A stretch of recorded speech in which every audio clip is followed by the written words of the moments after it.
Hello everyone. Welcome to another Narc Survivor live video. In this one, as you can see, I'm by this river behind me. Did a few videos here before, as you may know.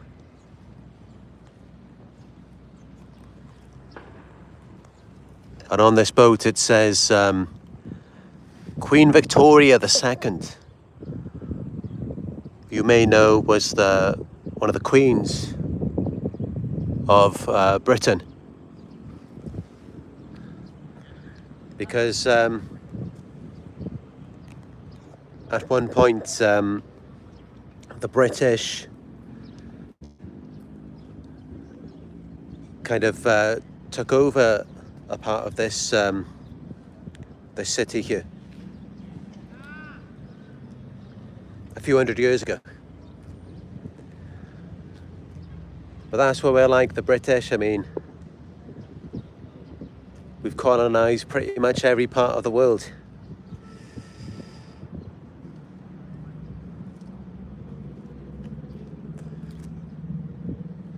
But yeah,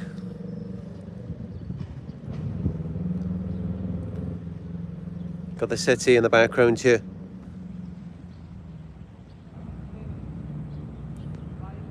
I'm not going to be in the city here much longer though, because I am planning to fly out to this island, and I'm going to be by the beach there. And I'm just looking forward to doing some videos on the beach, because for me the beach is just a completely different atmosphere. It's much more peaceful, and hopefully it's going to be more of a quiet beach, not too many people around. Then I can just sit on the sand and go in the sea, do some videos just like I did in Bali. So yeah, I'm looking forward to that.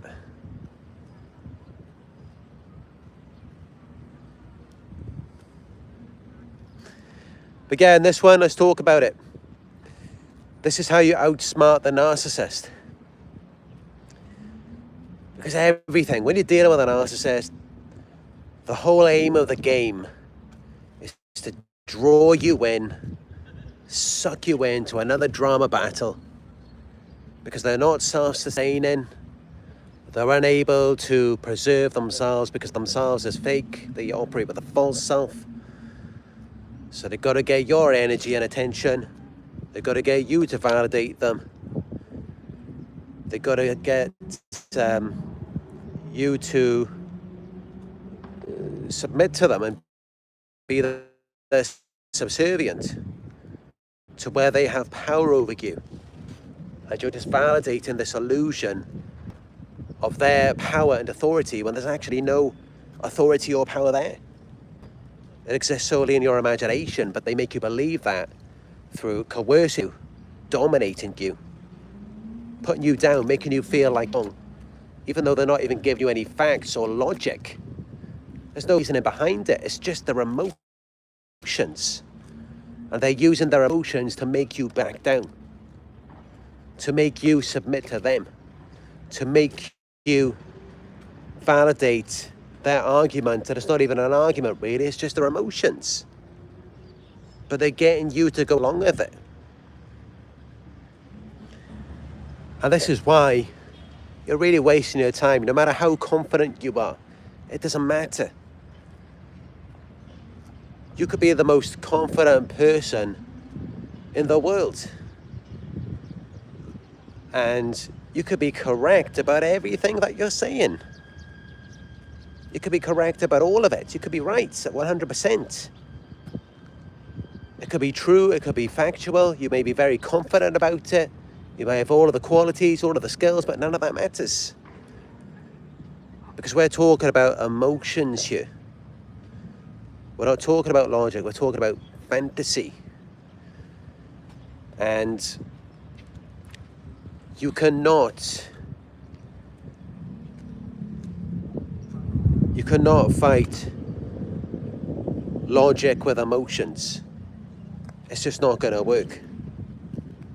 It's never going to work out for you that way, because The thing is, with logic and reason, it's not really changeable or moldable, adaptable to anything. It just is what it is. But with their emotions, they can just shape it to whatever you say. And it doesn't even have to be right. It doesn't have to be true. It can just be whatever it is. And then they can use that to win power over you, to get you to submit to them in that argument.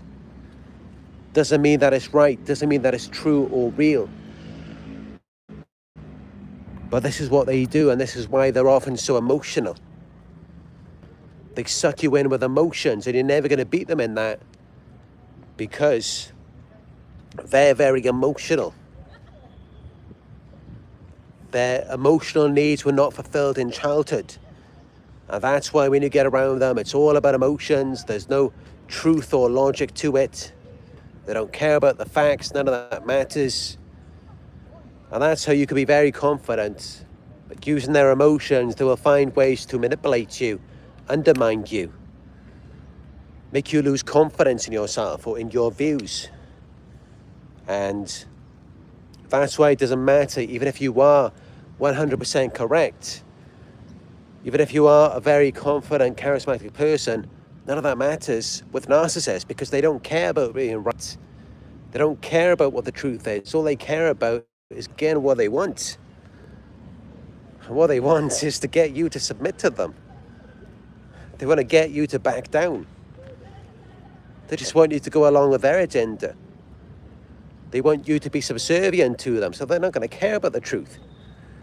If the truth isn't against them, they're not going to care about it. They don't want to know about it. It doesn't matter. They're just living a fantasy for the rest of their lives. And yeah, they may be miserable about it, but they can still get supply. They can manipulate people like you to validate this illusion, make them feel better about it. And that's why you're really wasting your time by getting sucked into the drama, because they don't care about what's right or what's true. None of that matters to a narcissist. All they care about is getting what they want, gaining power over you, control, validation, a sense of superiority, getting you to regulate their emotions, make them feel better about themselves. That's all that they want from you. And that's why they want to suck you into it. They want to bait you into these arguments. And that's why it doesn't matter how right you are or how confident you are. None of that matters in the narcissist world. Because essentially you're dealing with a toddler in an adult's body. And you try and make sense, if you have a child, try and make sense to them about something. It's not going to work. They're not going to care about what's the truth, what's the facts. They're more in their emotions, they're more in fantasy. They lack self-awareness. They don't even know who they are. And it's the same thing with narcissists, because they haven't arrested emotional development. So none of that is going to work with them.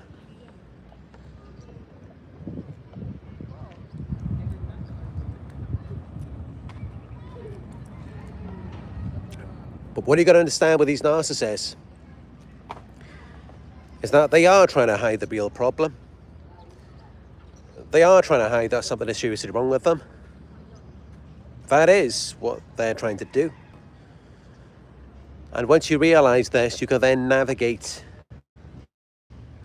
your way to exposing this to them of what they're trying to do when they're sucking you into these drama battles. You can then maneuver your way around it by realizing that they use these arguments, they bait you in so that they can disconnect from themselves. And they disconnect from themselves by disconnecting you from yourself, disconnecting you from your emotions, and also just disconnecting you from reality, to where you become less self-aware. You don't even know who you are. You don't even know what's going on anymore. And that's how they win, because They want to disconnect from themselves.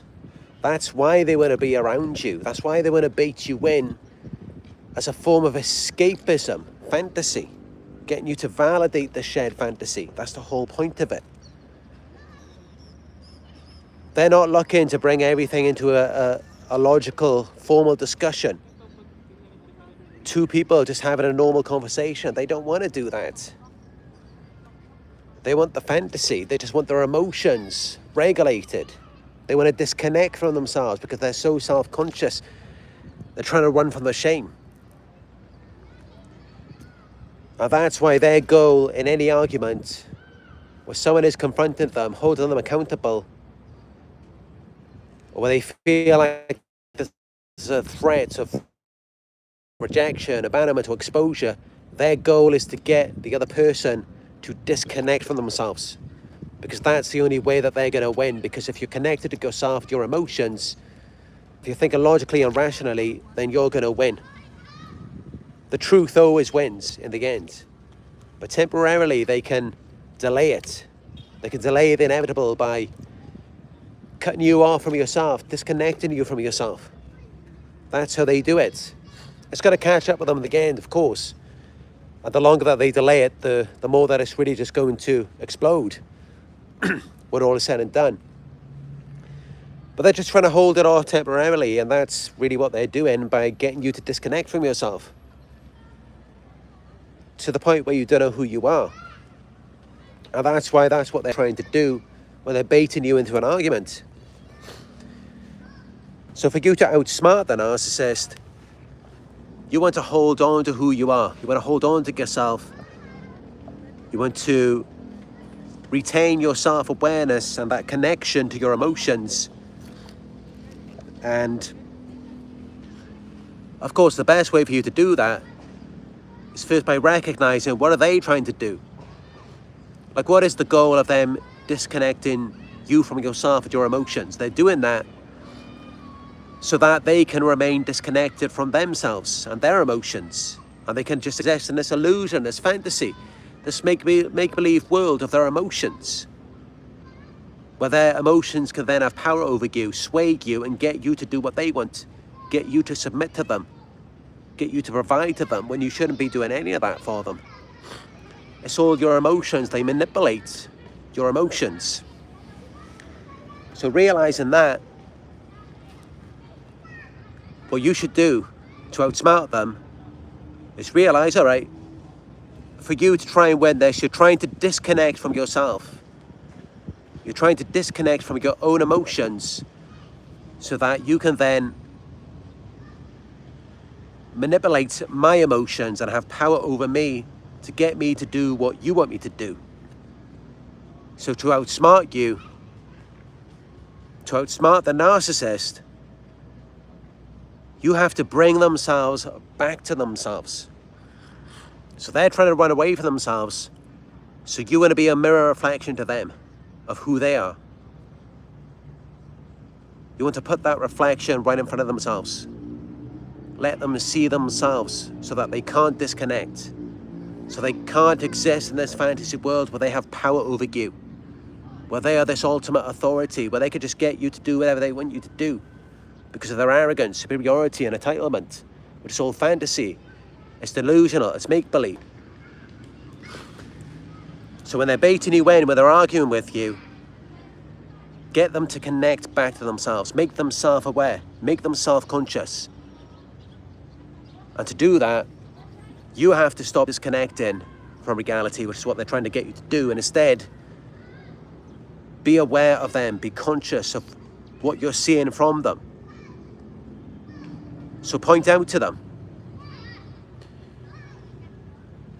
you seem angry, you seem upset, it seems like something is really irritating you.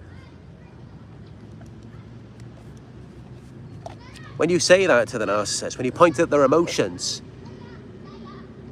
because you're bringing them to themselves, you're making them more self-conscious, you're making them more aware of who they are, and they do not want to accept themselves, what will happen immediately is they're gonna get angry. They're going to get really angry because you bring themselves to themselves and they do not want to accept it. So they're going to want to push that away. They're going to want to deny it. They're going to deny, project, blame shift, gaslight, whatever they can do to disown it from themselves because they don't like that about themselves. They don't want to connect to themselves. So they're going to try and put that onto you. So if you say that they look angry, they look upset, they're going to get really, really angry even more. Their face might start going red. There might be steam coming out of their ears. And yet they'll look you dead in the eye and say, what are you talking about? I'm not angry. I'm not upset. And you can see that they get even more angry. They get even more mad. Their face is going red.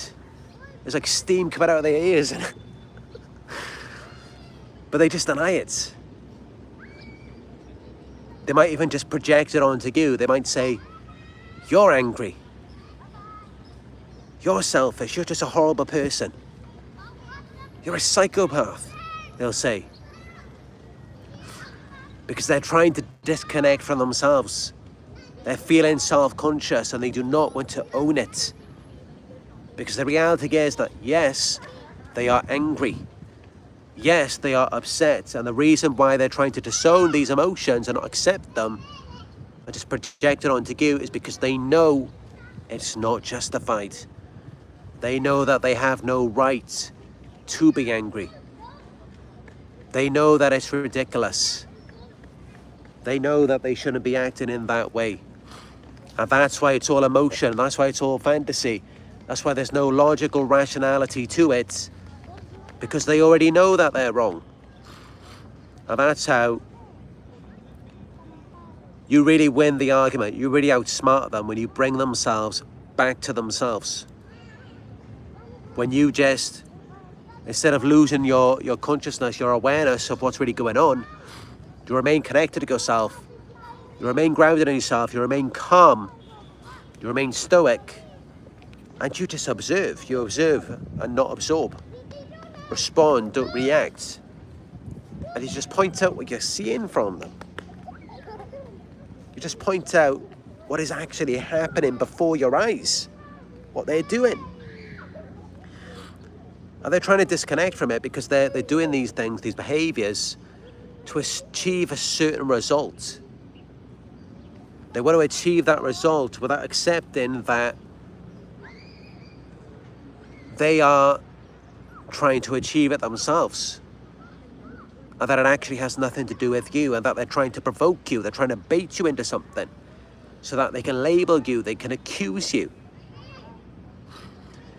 So when you make them aware of the means that they are using, of what they're trying to achieve, of what they're trying to do, you make them conscious of that, then they start to feel shame. Because they're doing this to run away from the shame, to disconnect from themselves. Because they don't want to own it, they don't want to accept who they are. They want to put that onto you. They want to hold you accountable.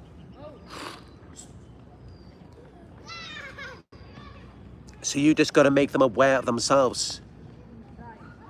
Point out their emotions. Tell them they look angry, they look upset.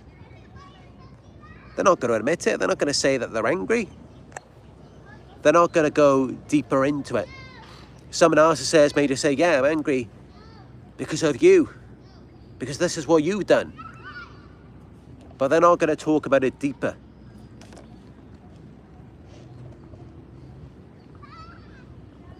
It will always be something to do with you. They will never take responsibility for their emotions. They're never going to say, yes, I'm angry, I'm upset because I can't cope right now. Because I can't manage my emotions. Would you help me to calm down? They're not going to say that. Because that's the whole point, is that they're trying to avoid personal accountability. They're trying to blame you. They're trying to blame you for what? For their inability to regulate their own emotions, and they're baiting you into an argument to use you to regulate them. Because this all goes back to their childhood. Their emotional needs were not fulfilled in childhood. And that's how they have an inability to regulate themselves. And a lot of people in the world are like this, where they can't even manage their own emotions and they're looking to blame someone else for it. And, you know, it happens, and it's not that it's completely unacceptable. It's just that, can you become aware of it? Like when the narcissist is provoking you, can you become aware that you are being triggered, you are being baited into something? And let's not forget that with them it's deliberate. But can we become aware of it, and can we observe and not absorb, not identify with it, realize that those are not our emotions? Because that's the difference. With them, they were already that way before you got around them. They were already miserable, angry, envious. They were already that way. With us, we were very calm. We were very peaceful when they targeted us. But then they turn us into a wreck. They destabilize us, and then they blame us for that, when they were the ones who made it that way as a result of their own emotional instability.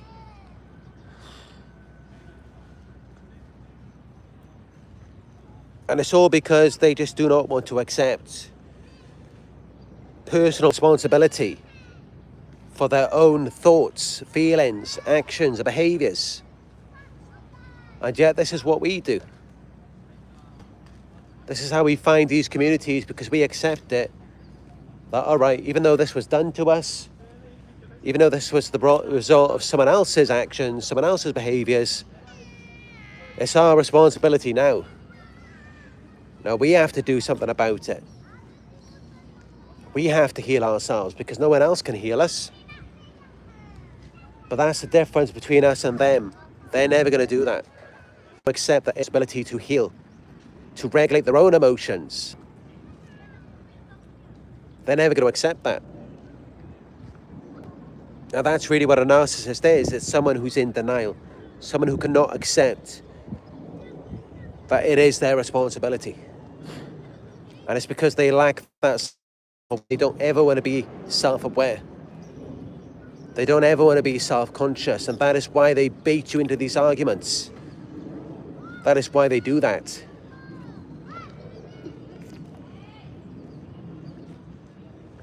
But you can outsmart them. You can outsmart them by not getting sucked into it. There's a reason why they're baiting you in, because they know that once they've baited you, once you take the bait, they know they've got you hook, line, and sinker. They know they've got you right where they want you. They know they've got you under their thumb, wrapped around their finger. They know that they've got you under a spell, in a trance. They know that from that point on, you're going to be reactive once they've baited you into the argument, because that's the whole point of the bait.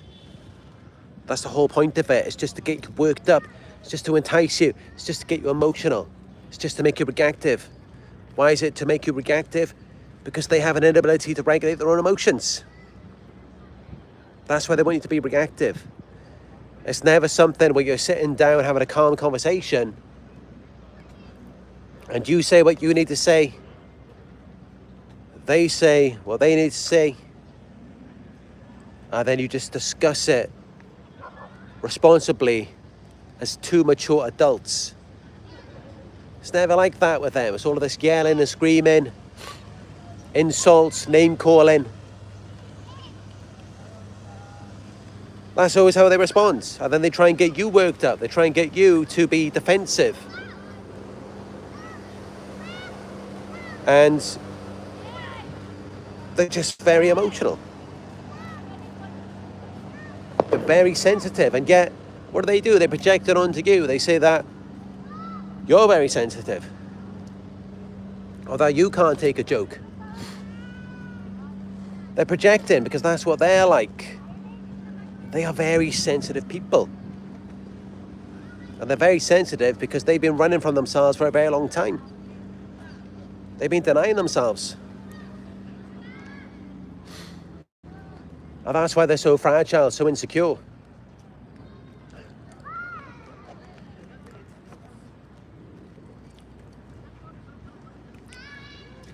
So that's really what this is.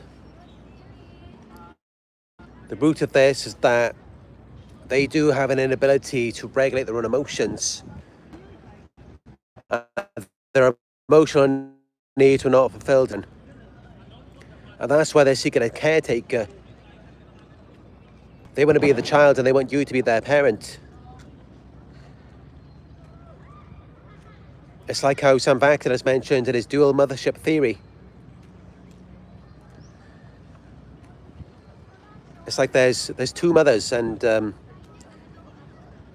know, sometimes they're the child and they want you to be their mother, but then other times they want to mother you. But it's like where they want all of the power but no responsibility. Always a common theme with narcissists: all of the power but no responsibility.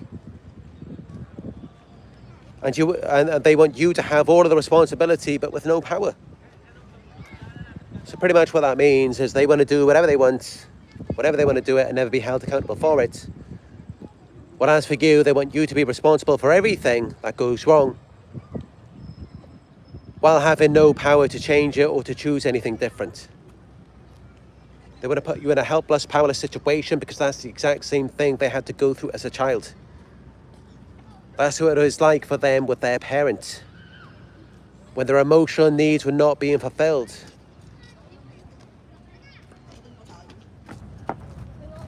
Because that is a need for a child. That is a need for all of us. We have emotional needs. And their emotional needs were not fulfilled in childhood. And yet, they were expected to behave like a normal child and act appropriately, which is just a ridiculous expectation for a child who's not even getting their emotional needs met. So no wonder they felt so powerless and helpless in their childhood.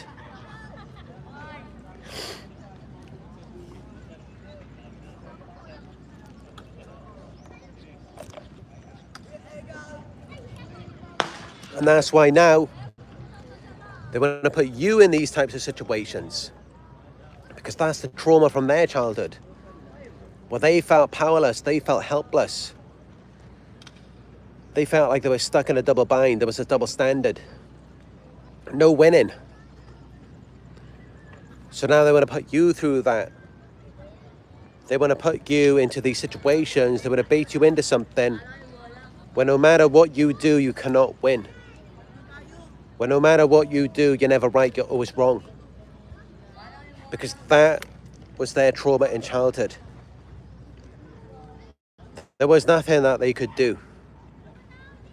The only way that they could win is by abandoning themselves and going along with their narcissistic parents' agenda.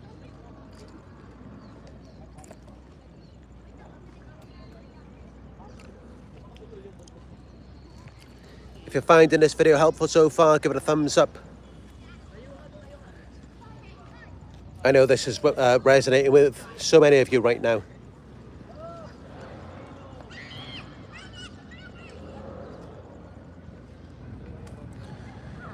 But yeah, this is where you've got to be very careful when you're dealing with narcissists, because they're always going to try and bait you in. They want to remain disconnected from themselves. They want to get you to medicate them in that moment, to regulate their emotions, to make them feel better about themselves, by letting them disconnect from themselves and disown the parts of themselves that they don't like and assign them to you. That's really the aim of the game with narcissists, when they're trying to bait you into an argument. That's really what they're trying to do. And of course, in order for that to happen, they have to make you less self-aware. And they're going to try and make you think that through their emotions, through their feelings, that they're trying to make you more self-aware. It just doesn't happen that way. You don't become more self-aware through emotion. You become less self-aware through that. And this is why they don't like logic or reason, because that's truth. The truth about who we are based on our thoughts, feelings, actions, and behaviors. But not actually defining it by our feelings, but more observing the emotions from a logical point of view.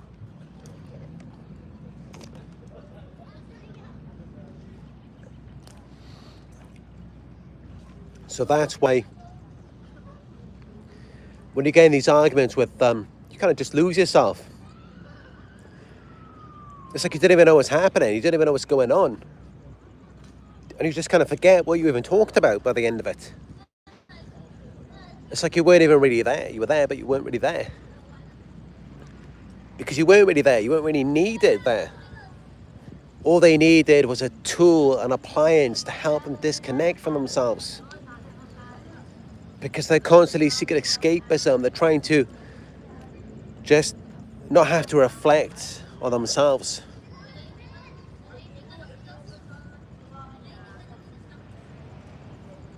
Well, as for us, we're trying to do the opposite. We're trying to connect. We're trying to gain some understanding. We want to know what's going on. But then they bait you in and they get you to disconnect from yourself. Or they get you to focus on you. They blame you.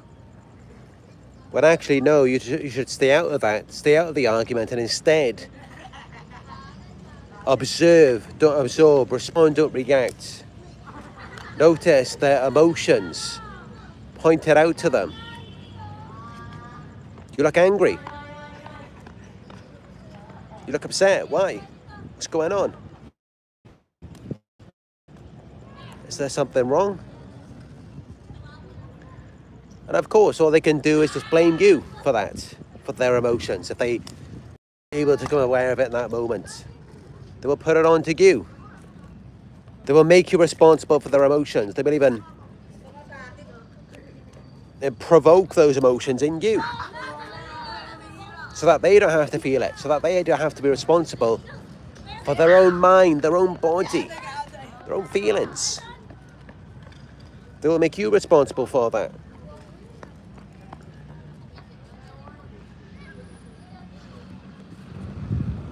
And this is why you do have to be very careful of them. Whenever you outsmart a narcissist, because narcissists do not like being outsmarted. They want to feel like they are the most smart, the most intelligent, the most powerful. Remember, they have an arrested emotional development. Their emotional needs were not fulfilled as children, and that's why they're now so very childish, irresponsible, immature. To where it's all black and white now. All or nothing mentality. Perfect or flawed, right or wrong, winners or losers. And they definitely do not want to be a loser, because that's how they felt in their childhood. They felt like they were losers back then. They felt like they were nothing. They felt like they weren't good enough. And that's why they abandoned their true selves and created a false self, which they then used to manipulate people.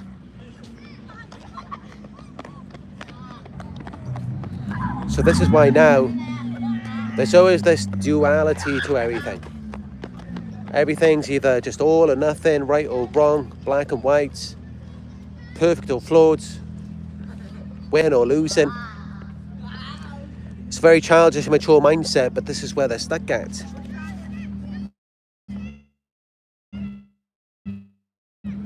And so, of course, if they feel like you're winning, they feel like you're smart, you're outsmarting them, then to them that means that they're stupid. That means that they're absolute clowns. That means that they have failed. Because they think in black or white, all or nothing.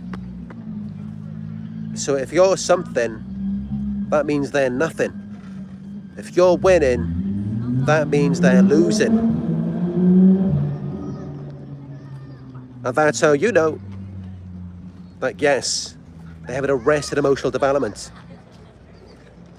where they think in black and white, and that's how you can't both be winning together. You can't both be smart together. You can't both be adults at the same time. That's why there's a dual mothership theory, as Sam Vaknin has mentioned, where sometimes they want you to mother them, while other times they want to be the mother. Because this is the issue that many of them have, is that they weren't mothered properly. And that's the thing, because it's a very delicate balance of emotional validation that the child needs. The child needs to be held in the mother's arms. Consistent eye contact must be made. The child needs to be soothed in order for them to develop and become emotionally healthy. And the reality is that most children in the world today were emotionally neglected. Either that, or they were smothered.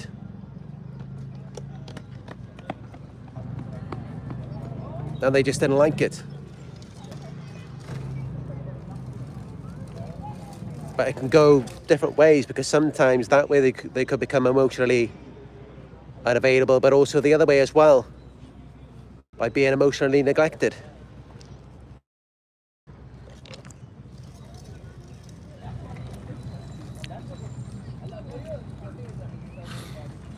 But this is what happens.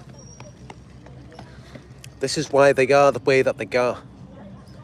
And this is why it's just such a miserable experience for you. This is why it's so confusing. This is why you don't understand. You don't understand why can't they just talk about it logically and rationally? Why can't you just have a normal conversation about it? And it's not that you have any problem or that you had any problem before. It's more that you notice their emotions. You see the disorder playing out. You can see that they're having difficulty. They're very angry. They're very resentful. You recognize that. And you don't know why. You don't realize that they're viewing you as a reference point. And, you know, that's how they idealized you. They targeted you. They saw you as perfect. They saw you as a winner. And initially it was like this perfect union. They thought you were going to be winning together. But then gradually, because you couldn't just constantly admire them all of the time, because relationships just aren't meant to be like that, where you're just constantly having to attend to and validate someone 24 hours a day. It's so immature. I mean, you know, that's just how they wanted to be, because they have an arrested emotional development. Their emotional needs were not fulfilled as a child, so now they've developed an obsession with that. But in a normal, healthy relationship, it's not meant to be like that all of the time. You're not meant to be giving each other constant admiration and praise. You're meant to have your alone time. And you're meant to wonder about the other person. Wonder about what they're thinking about you. Wonder about what they're doing, where they're going. That's natural. That's what keeps things interesting. Otherwise, the relationship gets very boring. And that's what we see with narcissists as well. When they're with someone who's constantly validating them, it's a certain amount of time until they get bored, discard that person and find a new supply.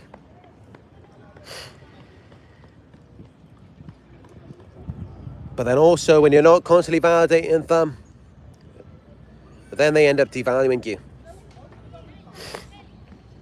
So someone who's always there, who's everything they want them to be, the narcissist gets bored of that very quickly. Just discards them, finds someone else. Find someone who's more of a challenge.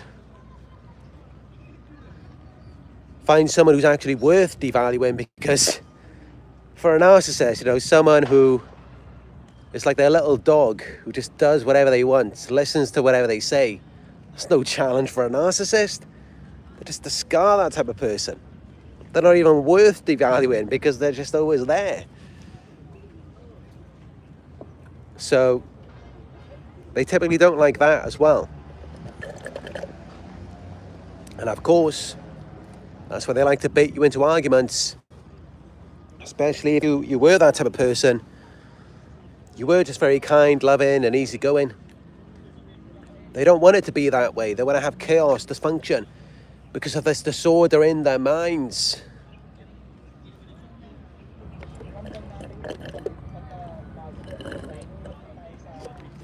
think it's all gone now.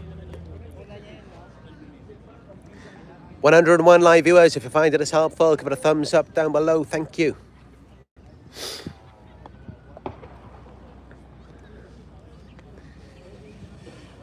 If you're new here, I've been researching about this disorder now for about 7 years. I've been making these videos pretty much every day for the last 6.5 years.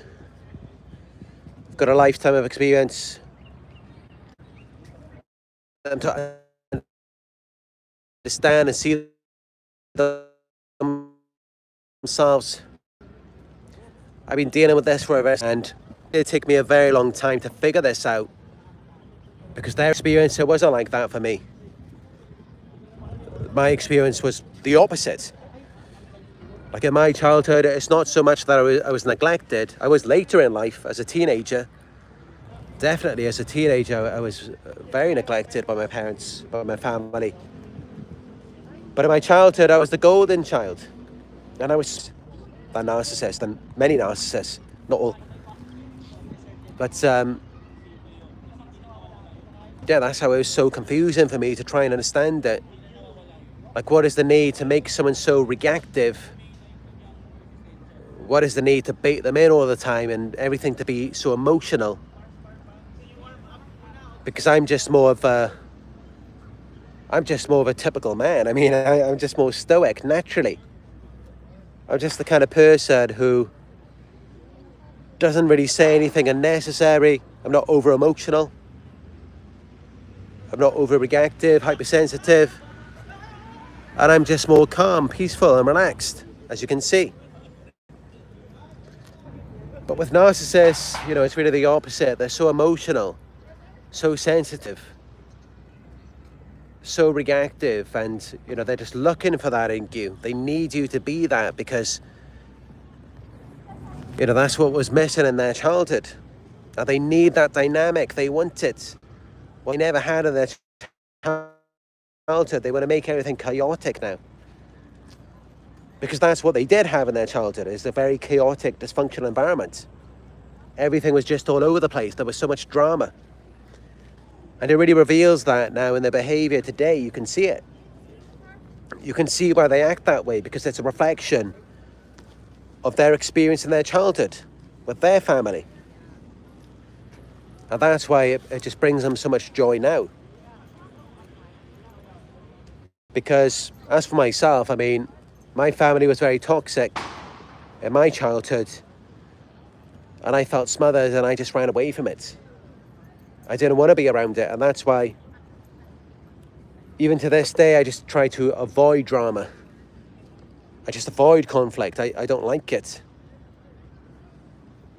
Because I was just always that way even as a child. I just didn't want to be around it. But unfortunately, I mean, it really shows, you know, this is why you look on TV and it's all about the Kardashians, or it's just all about some kind of drama, some kind of conflict. Because that's what most people vibe with. Most people had issues in their childhood. And I'll admit, you know, when I was younger, especially my teens, I was kind of drawn to that a little bit. And I think many of us, we can admit that we may have felt drawn to toxic things. Whether it's soap operas or enjoying gossip, drama with people. And that's really just a part of it, you know, that's the dynamic that we want to avoid and not get sucked into. Because the bait is everywhere in this world today. There is gossip, drama everywhere. And of course it's much healthier just to have peace. And that's really what I'm trying to promote.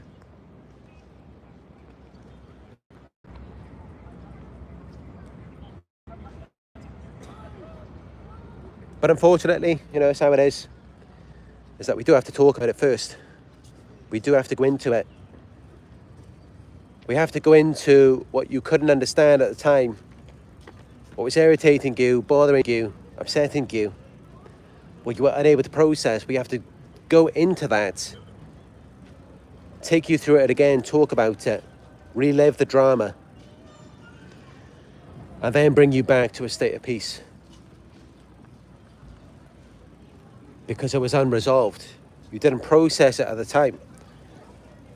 And I know, you can seem quite sensitive to it. It can be horrible. It may be anxiety provoking. But it's kind of just like a fear. Like, let's say if you have a fear of planes, you go and see a doctor, they will tell you the only way to really get rid of the fear is to expose you to it again. You have to relive the experience, and then you can process it better, and then it just won't bother you anymore. But of course, you have to do that in a controlled environment. It can't be overly chaotic. There has to be some limits.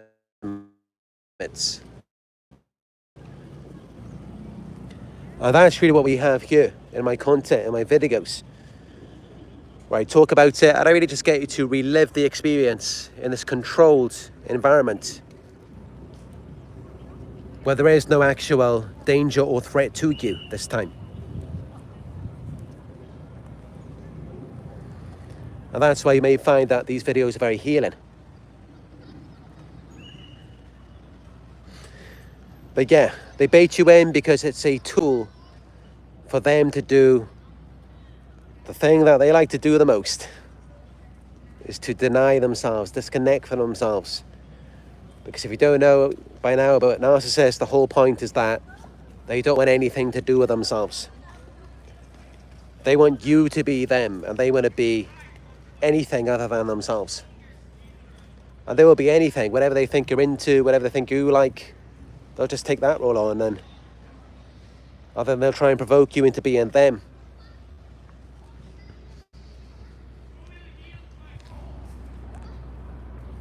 Everyone followed me down this way, now I'm going back this way now. Now they're all on their own. But yeah, that's why it's all about baiting you in, because then it allows them to disconnect from themselves. If they bait you into something, think of it like this: they're pulling you into something that they are already going through and dealing with themselves. So it's already their problem. They have a problem that they do not want to deal with. They don't want to own it. So then they see you and they recognize that you have some capacity to deal with it. You're not full of toxicity. You're not corrupt. You're not contaminated like they are. So they think, all right, let's just bait this person into this. They've got plenty of capacity to hold all of this. I can't. It's already bubbling, brewing for them. So they pull you into it, and then they fill you up with toxicity. They get you to hold it, to contain it for them, until finally, eventually, you just lose your mind and you explode. And then they just point the finger at you. So that's their goal in baiting you in, and that's why before you let it get to that point, you can just point out, wait a minute, what are they doing? Why are they that way? Why are they having these emotions? You can ask them, why are you angry? Why are you upset? Before they go to provoking you and trying to make you cry. Because really what they're trying to do is make you into them. They want you to be them, to take on their emotions, to take on their disorder, their instability. They're damaged people and they want to damage you. And that's where they bait you in. It's like they're trying to pull you into the wrestling ring, but they're so full of rage, they're so mad, and they just want to take it out on you. They just want to shake you up a bit so that they can project their feelings onto you. So that's what they're trying to do.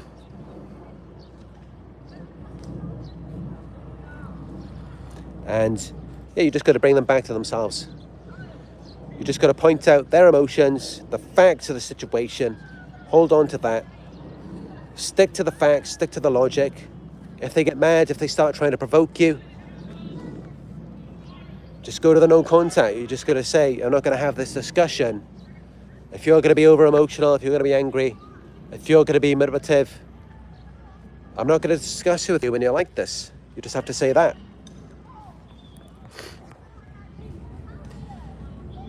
So how's everyone doing in the live chat? I see that we've consistently maintained over 100 live viewers. I have been keeping an eye on the live viewer count. Good to see you all here. Hit that thumbs up button if you haven't yet. And let me know what you think about what I've said to you so far.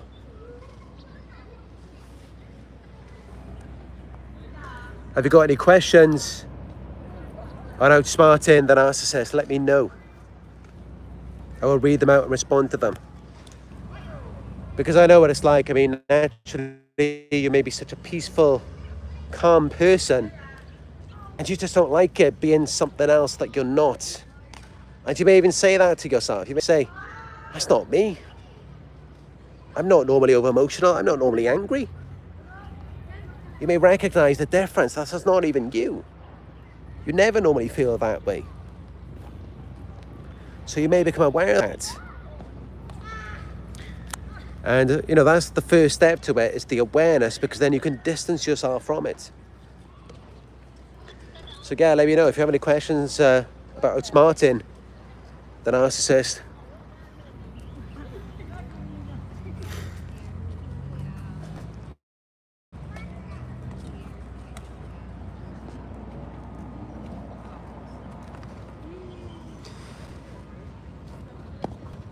I just want to keep you all grounded in a peaceful, calm state, because that's how we should be. As humans, I mean, we've evolved past that point of being Neanderthals, chimpanzees. I mean, we're not animals anymore. You know, there is a big difference. Well, there should be a big difference between us and animals, reptiles. But that's the kind of state that they want to put you in. They want to make you just like them.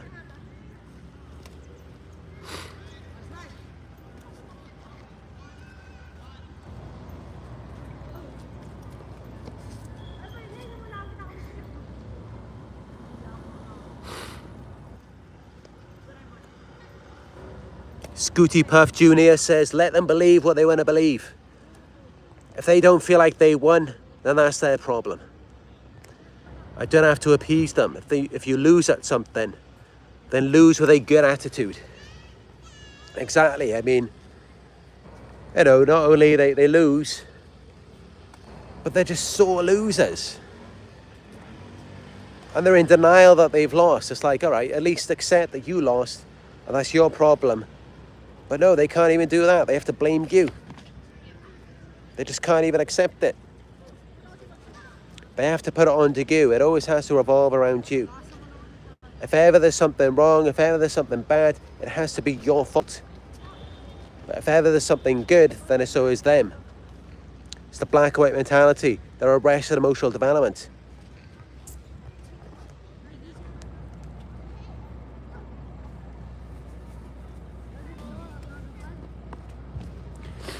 Faith LaCroix, makeup artist, says their actions are a reflection of their issues. That's right, it's just a reflection of themselves.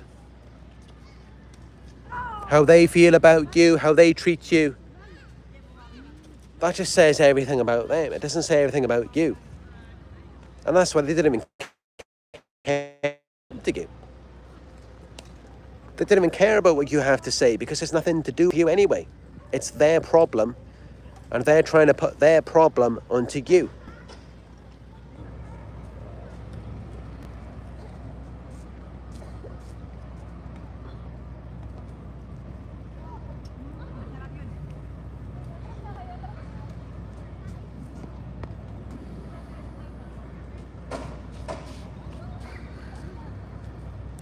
Scooty Puff Jr. says that's unhealthy for always giving them validation and praising them.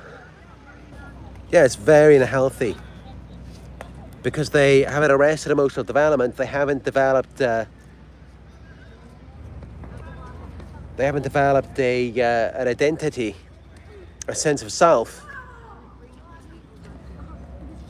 or just a self altogether. And that's why they need constant admiration and praise for this false self.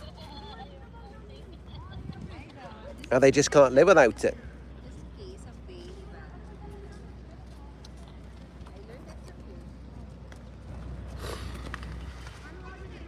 But no matter how much validation, admiration or praise you give to them, it's never going to be enough. They'll always be back for more, or they'll be looking for it from someone else. And they're never going to be satisfied with it. They're always going to need more supply. And the more they get, it's just going to fuel their disorder.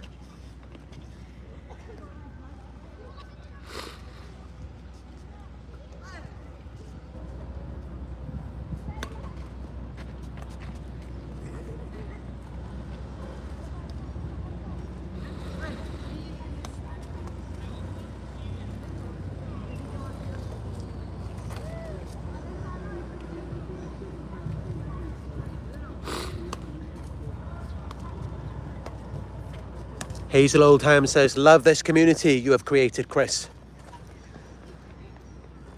Thank you, Hazel. You are very welcome. Glad to have you here with us.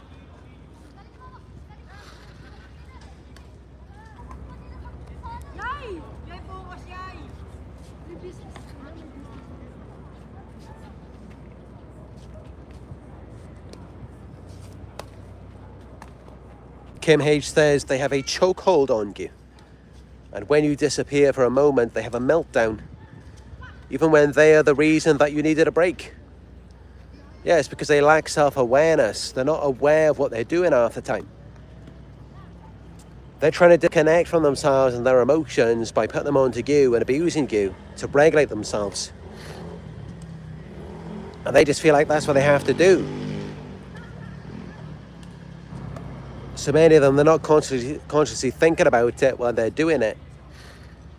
Many of them aren't even that aware of themselves. So they're not thinking that you have any right or that it's justified for you to leave them.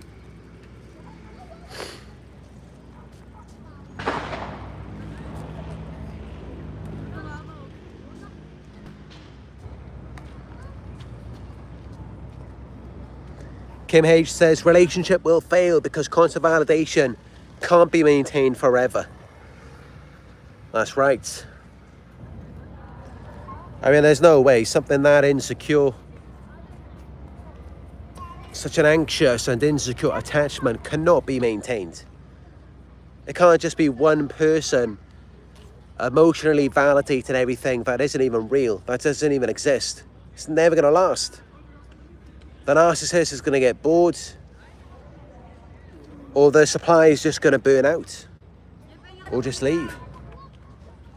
It's not going to be sustained. And that's just it. That's how narcissism is self-destructive. What they need so bad, what they wanted so much at the beginning, what they held on to, what they needed control over, they end up destroying. The very thing that was so important to them, for them to put in all of that effort, manipulating you, securing you, devaluing you, deceiving you, controlling you, smearing you, all of the effort that they put in just to destroy you, just to destroy what they had. And that's just it. What they need so much. I said they need it so much, but because things don't go their way, they end up destroying it. Essentially, it's the same thing as, let's say you're playing a game of chess with a narcissist and they start losing, so then maybe you're not looking and they switch the pieces around. Or maybe it gets to a point where they know they can't win, so they just flip the board.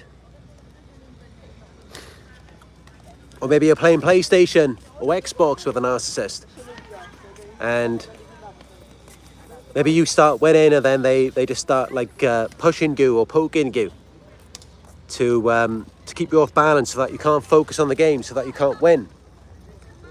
And then maybe if you still win, they'll just like throw the controller at the screen, just smash the screen so you can't even see who won. That's the narcissistic mindset. And that's so, although they need you so bad, so they can't live without you, they also end up destroying that very thing that they need. The very thing that's holding them together is what they're breaking apart.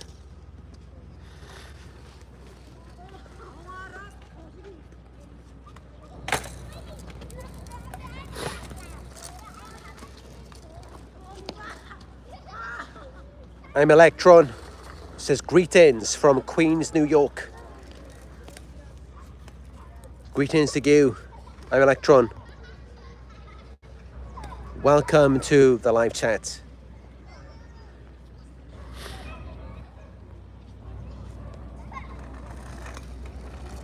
I have a lot of viewers from New York, LA. Got a lot of fans there. I've also collaborated with a few people as well. A lot of people from the US. I mean, most of my viewers are from the US. Maybe someday I will visit there, who knows?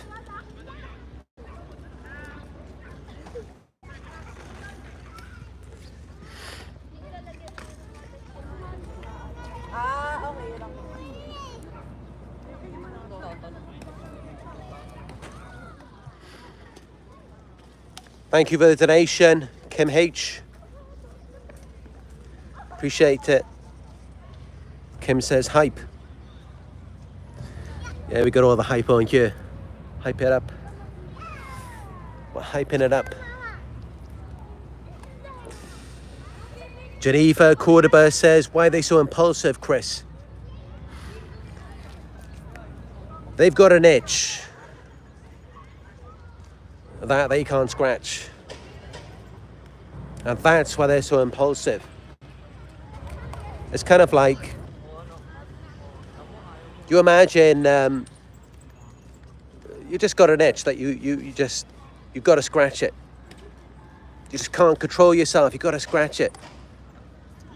That's how it is for the narcissist. And it's like they view you as an extension of themselves. They feel entitled to scratch that itch, to use you, to relieve their pain.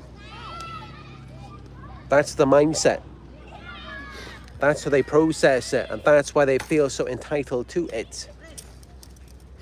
Because they see you as an extension of themselves, and at the same time, they view you as an object, a tool, an appliance, as something that exists to serve them.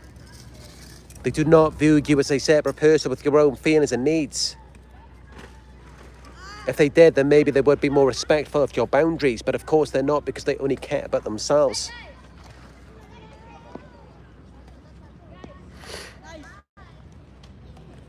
Hazel Oldham says UK here. I'm also from the UK. I'm from Wales. If any of you know Wales. This cat is playing with a mouse.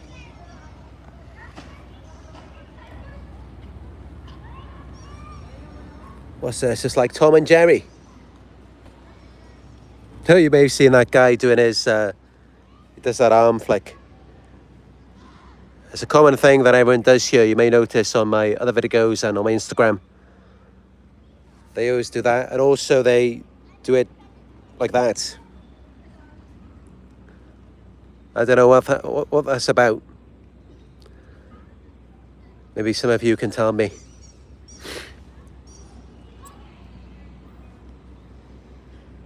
It's a cat and a mouse.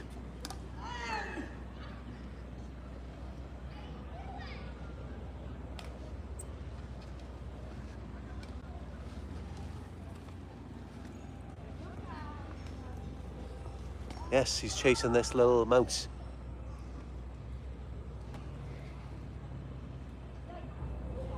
That's what these cats do. Well, that's nature, isn't it? It's very cruel.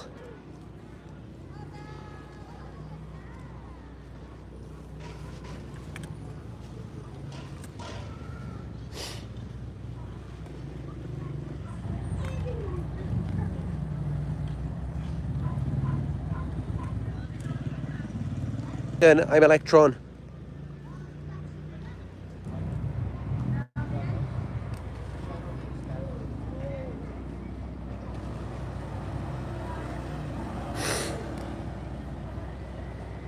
Scooty Puff Jr. says the narcissist is Tom and we're Jerry. Yes, we are, Jerry. I mean, they're always the ones who are constantly chasing after us, harassing us. They need us, we don't really need them. And they're always the ones who are very angry. And we're unintentionally provoking them. Just like Jerry is always provoking Tom, but not meaning to. But then because Tom is constantly chasing and harassing Jerry, then Jerry then becomes deliberately provocative to try and, just deter him. Which is what we do as well, to try and deter them from further harassing us. But then they see that as a cue for them to keep going. Which is the same thing with Tom. It entices him even more. Because of course, Tom, the cat, is a predator. It's just the way that they're wired. All they know is that they need their food, they need their nourishment, which they get from you. Because you're just an innocent, pure, uncontaminated soul.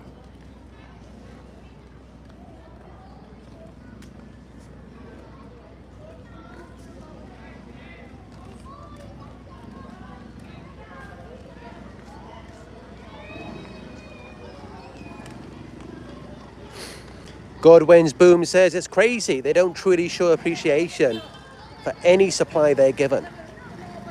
They believe they actually earn it when they seek it.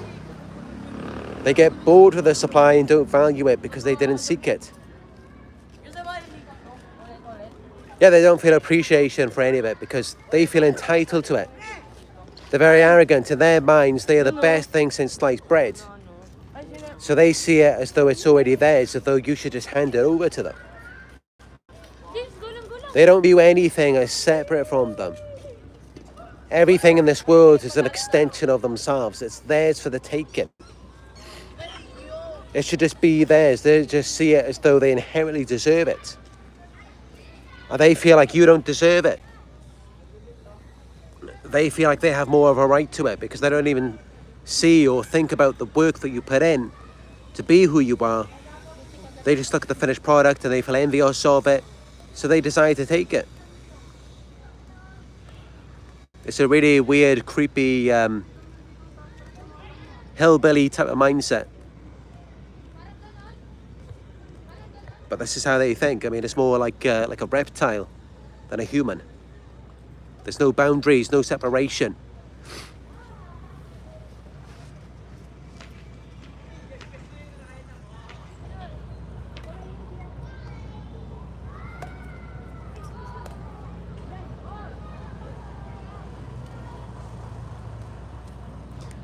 Yeah, everything is just transactional with them because, the emotional needs were not fulfilled in childhood.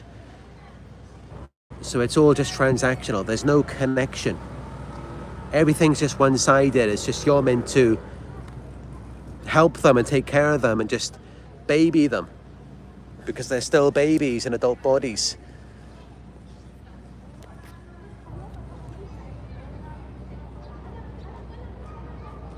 That's why they throw tantrums if they don't get what they want. And they do even when they do get what they want, then they're not happy with it. They don't appreciate it. They want something better. They want something more. Because they're just very selfish, entitled, greedy people. And nothing you do will ever make them happy because they didn't get what they wanted a long time ago in their childhood. And that's why once you're aware of this, just avoid these types of people. If they're not happy, if they're not good enough for themselves, you're never going to be good enough for them. You've got to be good enough for yourself first.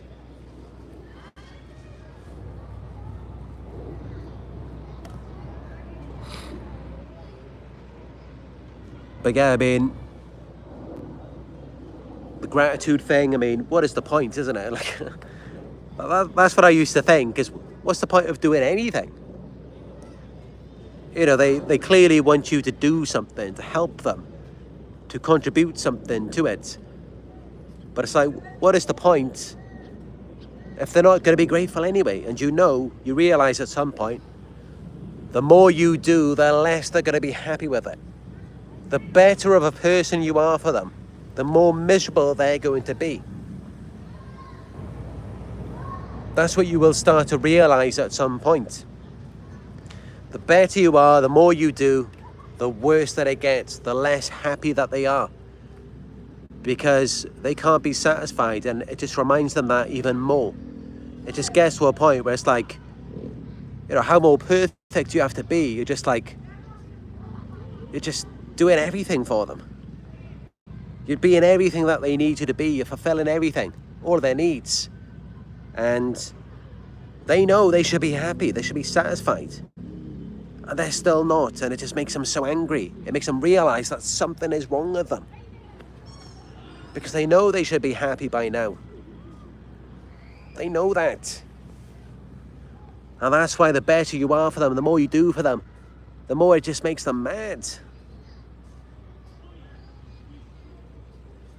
Whereas when you're not doing anything for them, when you're that type of person, and I've been this type of supply for a narcissist, when you're not doing anything for them, when you're very lazy, you just can't be bothered, and you've just been that way since the beginning pretty much, then they're all right with you. You can be this ideal supply for them. You can remain perfect to them, even while they're devaluing you. It's kind of like, that's just you.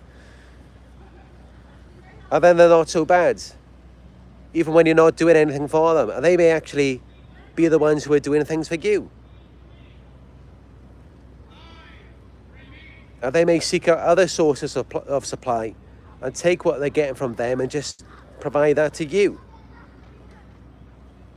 Really, that's how it is. You win the best with narcissists by just not being anything for them, by just not even trying. I've always said that it's the side chick, it's the bit on the side who gets the best treatment from a narcissist.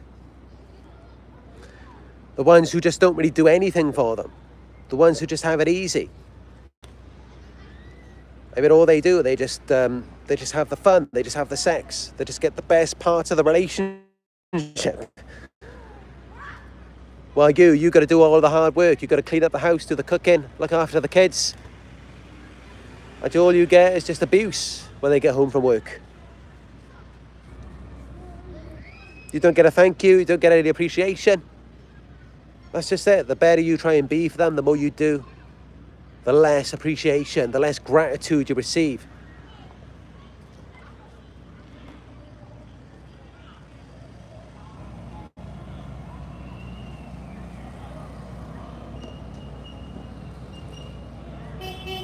Christy says, Chris, don't put your bag down. God knows you can't these days. Yeah, that's why you see me walking around with a bag glued to me. It's like I'm half man, half bag at this point. I cannot put it down.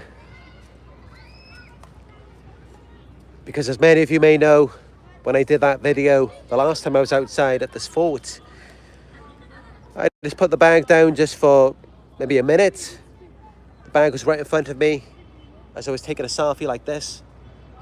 The bag was like behind my phone. And then a drone went flying above my head and I looked up, looked back down, and my bag was gone. Even though there was about 200 people around me. And I had several groups of people follow me around before the bag was stolen. Even though it was an old bag, it was really just a sign of my struggles over the past few years, because there was all bits and pieces coming off of the bag. The bag was about 4 years old, but I paid about £350 for it when I first bought it. And also my £300 Ray-Bans were in there. And all of my makeup and my baby wipes. So all of that got stolen as well. And also my portable microphone. It's just all of these things that I've kept for a very long time because, I just haven't had the money recently to replace it. And since it got stolen, and then forced me to replace it all. To where now I got my new Nike backpack. And I've also got a new pair of glasses, new makeup collection, everything. Otherwise, I would have replaced it maybe for another couple of years. Who knows? Because normally I'm just constantly paying money out to other people. Even though I work sometimes 12 hours a day, a lot of that money just goes to other people. Such as paying a student loan, taxes, accountant, child maintenance. So everything that I generate, it just goes to everyone else to sustain them. And that's how it is for you, you know, when you're dealing with a narcissist. I mean, as a pure, uncontaminated soul, you're just meant to sustain these corrupt people who are just so broken inside. To just keep them together and just to maintain this facade.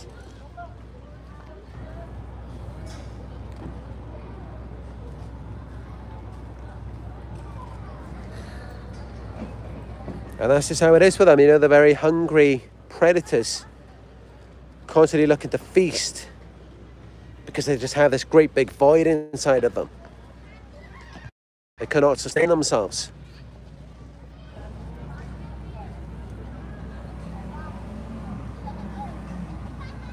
My Cherry Anolani says, my father wore a fanny pack. I actually had one just a few years ago because they were in style back then. But not so much anymore. I mean, I still got some of those clothes back at the house in the UK. But a lot of it got stolen from me. I mean, all of those clothes that I had before. Even though I was staying at 5-star hotels. 5-star hotels in Thailand and Sri Lanka. The people working there would just steal my stuff. They would go in my room and just take it. And act like they didn't know anything about it. They stole all sorts of things. Clothes, Bluetooth speaker, everything. But that's just there. I mean, in these types of countries, it doesn't matter where you go. It's not like in the UK. If you go to like the Ritz-Carlton in London, or just any expensive hotels, I mean, you can expect a certain level of security, a certain standard. But in these types of countries, you can go to a 5-star hotel, you can go to the Palace, and still get robbed there. It's all just pretty much the same.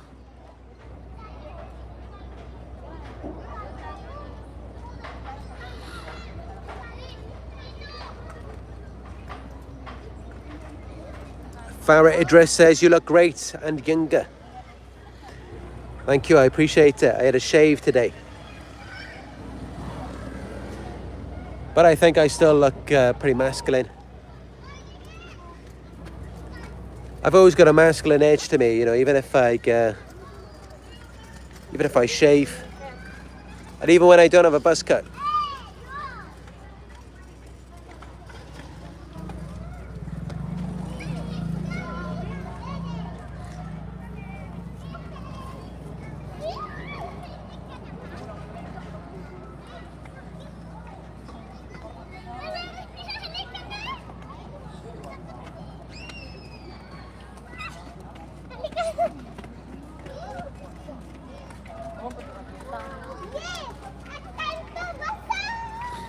But yeah, it's good to see everyone in this video today, I mean.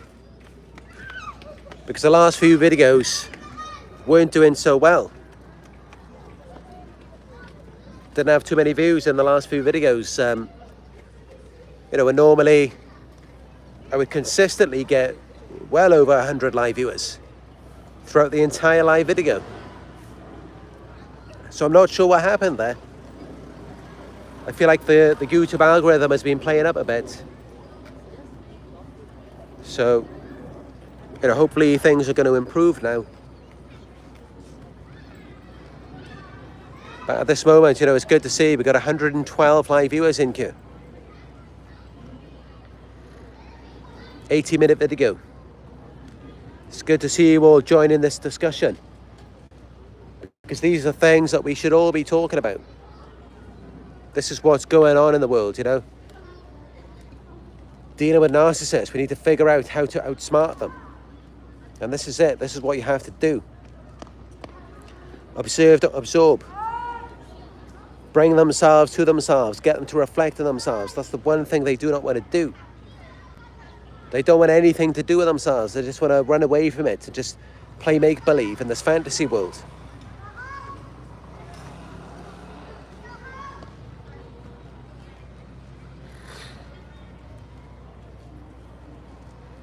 Christy said we had 90 the other night. Faithful Lacroix, makeup artist, says we had 137. You know, about, I think it was a couple of years ago, I've got it written down on my laptop. It might have been 2-3 years ago. I think it was 437 live viewers at one point. And that was the most. But normally it was just typical to have a couple of hundred live viewers at a time.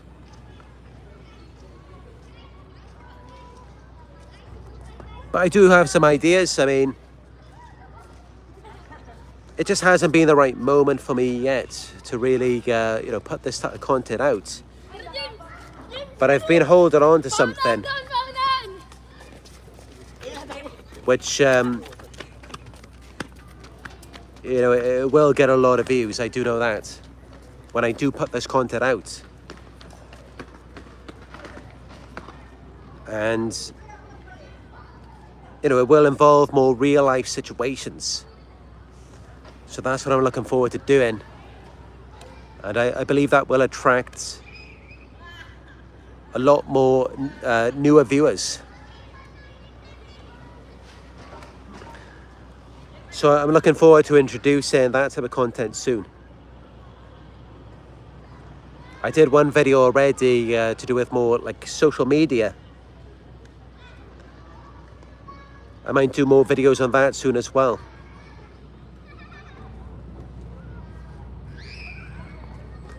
But yeah, I have plenty of ideas for the future. More content to bring in.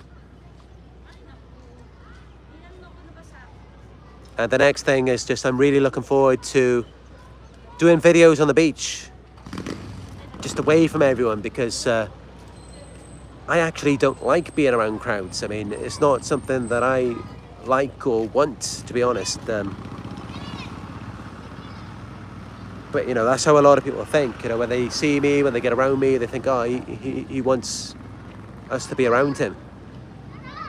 But actually, no, I don't. I actually really enjoy my solitude most of the time.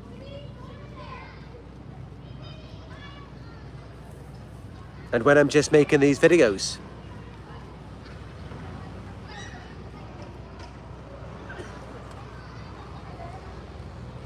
And I'm sure that's what many of you want to need. It's just some alone time. Or just to reflect on the things that I'm saying.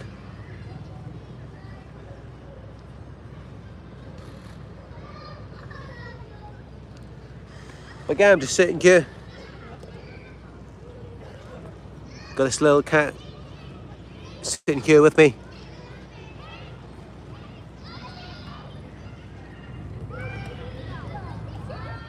I like to come out here for the cats as well. These cats are great. You may have seen on my Instagram, I did some reels. This was about a year ago. They got quite a lot of plays. These two cats were synchronized in one of the reels. And another one where they were having a standoff. So you can see those reels on my Instagram. It's Narc Survivor YouTube on Instagram. But yeah, I got this little cat here. I got cats everywhere. I got so many people. Everywhere I go, all of these people just want to see me and be around me, and I got it all.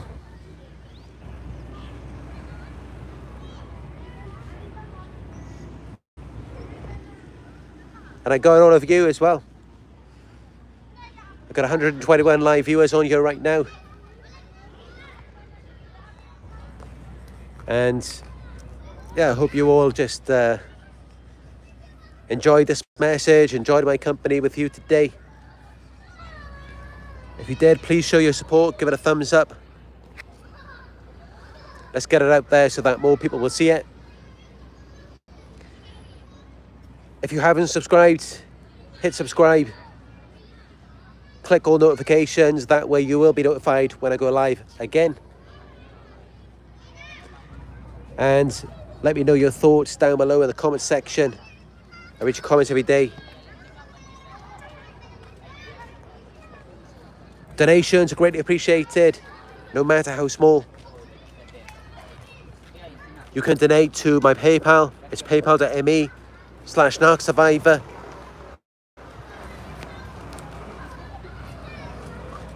I am available for one-on-one coaching sessions, which you can book on my website. It is narcsurvivor.co.uk. Book with me on there. Or you can also send me an email. It is coaching@narcsurvivor.co.uk. I also have some coaching packages available if you're interested in booking multiple sessions. And it's much better to have that one-on-one time where we can talk specifically about what you're going through, what you're dealing with a narcissist. Because of course what I'm saying in these videos, it may not appeal to everyone's individual situation. So definitely book a one-on-one with me on my website, narcsurvivor.co.uk, or send me an email. It's coaching@narcsurvivor.co.uk. Whichever is easiest for you. And thanks for the donation, Scooty Puff Jr. Thank you all. And you can follow me on Instagram. It's Narc Survivor YouTube. That's it from me and these cats for today. Signing out here at the mall in the Philippines. Talk to you in another one very soon. Have a great